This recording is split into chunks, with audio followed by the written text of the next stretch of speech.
आइए एक उदाहरण समझते हैं। दर्शाइए कि कोई धनात्मक विषम पूर्णांक 6q + 1, 6q + 3 या 6q + 5 के रूप का होता है, जहां q एक पूर्णांक है।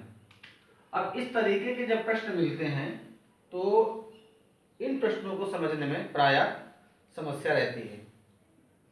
तो इसके लिए बहुत आसान तरकीब है, बहुत आसानी से हम लोग सीख सकते हैं। तो कैसे इसको हल करना है, क्या विधि है, आइए सीखते हैं।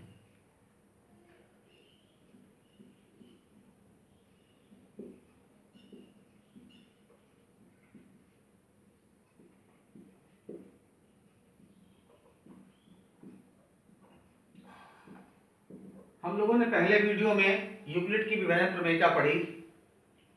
यूक्लिड की विभाजन प्रमेयिका के अनुसार a = bq + r, और जहां पर r का मान b से छोटा हो। अब जब इस तरीके का प्रश्न हमको मिलेगा तो सबसे पहले हमें यह देख लेना है कि यहाँ q के साथ कौन सी संख्या लिखी हुई है। तो q के साथ जो संख्या लिखी है वही संख्या हमें यहाँ b के स्थान पर रखनी है। यहाँ जो भी संख्या लिखी हो, हमारे प्रश्न में यहाँ q की जगह पे 6 लिखा है तो हम यहाँ पर 6 ही लिखेंगे। तो सबसे पहले यहाँ लेते हैं माना b = 6, a बराबर हो जाएगा 6q + r, और जहां पर r का मान 6 से कम हो जाएगा। देखिए हम लोगों को मालूम है कि q और r ये दोनों पूर्ण संख्याएं होती हैं, और r का मान 6 से छोटा है, तो 6 से छोटी छोटी सभी पूर्ण संख्याएं हम लिख लेते हैं यहाँ पर। तो 6 से छोटी पूर्ण संख्याएं होती हैं 0, 1, 2, 3, 4 और 5, और इन संख्याओं के मान हम r के स्थान पर यहाँ पर क्रमशः रखेंगे। सबसे पहले 0, तो a की जगह पे, r की जगह पे 0 रखेंगे तो a का मान आ जाएगा 6q + 0, यानी a = 6q।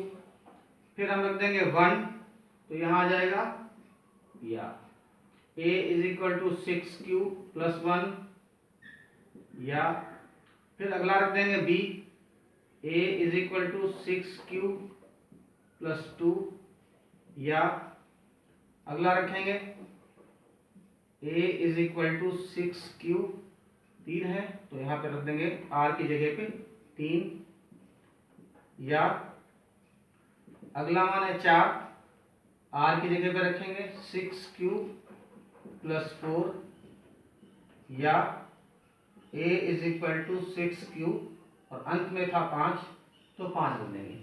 यहाँ एक बात और समझने वाली ये है कि जो हमने ये बीच में या लिखा है, इसका क्या मतलब है?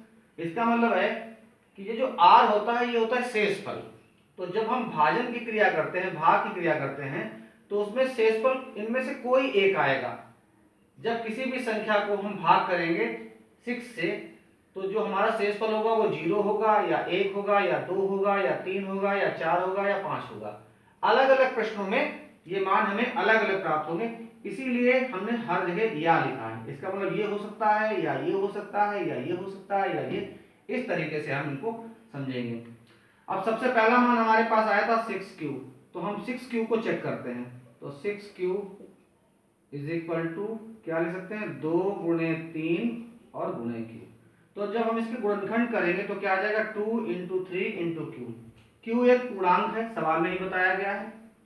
q पूर्णांक है, 3 भी पूर्णांक है और 2 भी पूर्णांक है। किन्हीं भी पूर्णांकों को अगर हम 2 से गुणा कर दें, कोई भी पूर्णांक को, और उसको हम 2 से गुणा कर दें, तो वो संख्या हमेशा सम संख्या बन जाती है। तो ये संख्या हमारी कैसी हो गई, एक सम संख्या हो गई, यानी 6q क्या है, सम संख्या है। अब ध्यान रखने वाली बात यह है कि जब सम संख्या में कोई दूसरी सम संख्या जोड़ी जाती है तो परिणाम भी सम हो जाता है। अगर हम विषम संख्या में विषम संख्या जोड़ लें तो भी परिणाम सम हो जाता है, किंतु सम संख्या में विषम संख्या जोड़ी जाए तो परिणाम सदैव विषम प्राप्त होता है। ये हमको अच्छे से याद रखना है। दो सम संख्याओं को जोड़ेंगे तो उत्तर सम आएगा, दो विषम संख्याओं को जोड़ेंगे तो भी उत्तर सम आएगा, किंतु एक सम और एक विषम संख्या को जोड़ेंगे तो परिणाम सदैव विषम आएगा। तो हमारी पहली संख्या जो प्राप्त हुई थी वो 6q थी, और 6q कैसा है? सम है। दूसरा परिणाम हमारे पास क्या था? 6q + 1। अब आप ध्यान से देखिए, 6q कैसी संख्या है? हम लोग देख चुके हैं सम, और एक क्या है? विषम। तो सम और विषम को जब जोड़ेंगे तो जो परिणाम आएगा, सम और विषम को जोड़ते तो परिणाम कैसा आता? विषम। तो ये संख्या हो जाएगी विषम संख्या। इसी तरीके से अगली संख्या लेंगे 6q + 2, ये ले लिया। अब यहाँ पे 6q भी सम है और 2 भी सम है, दोनों सम है, तो ये संख्या कैसी हो जाएगी? ये सम संख्या हो जाएगी। अगली संख्या है 6q + 3, 6q सम है, 3 विषम है, दोनों को जोड़ेंगे परिणाम हमारा विषम आ जाएगा। अगली संख्या है 6q + 4, 6q सम है, 4 विषम है, दो सम संख्याओं को जोड़ेंगे परिणाम सम हो जाएगा। अगली संख्या है 6q + 5, 6q सम और 5 है विषम, तो सम और विषम को जोड़ेंगे तो परिणाम हमारा आ जाएगा विषम।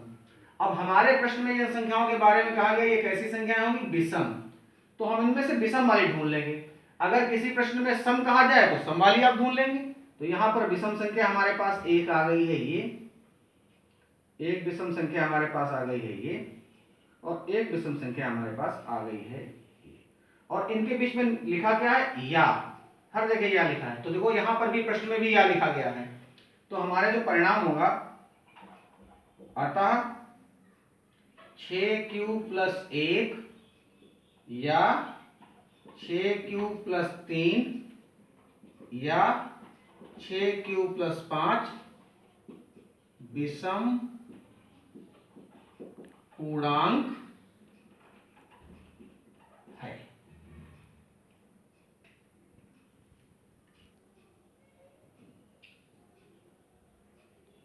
इस प्रश्न को हम लोगों ने समझ लिया। अब इस तरीके के जो प्रश्न होंगे उनको आप हल करें, और यदि किसी प्रश्न में कोई समस्या हो तो आप हमें कमेंट बॉक्स में लिखें, तो उसका भी मैं जवाब देने की कोशिश करूंगा। बहुत बहुत धन्यवाद।